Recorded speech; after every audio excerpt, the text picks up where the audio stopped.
This is a 2025 Corvette Z06.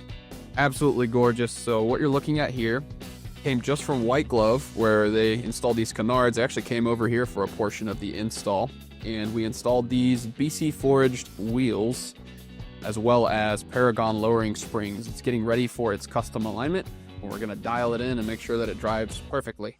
All right, so this is our Hunter Hawkeye Elite alignment machine. So hard to see right now with it in the air, but it actually does sit down flush with the ground.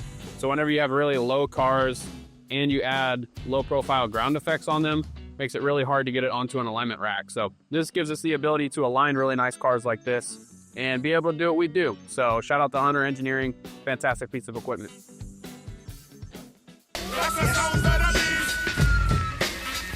What happens when you drive a new Z06?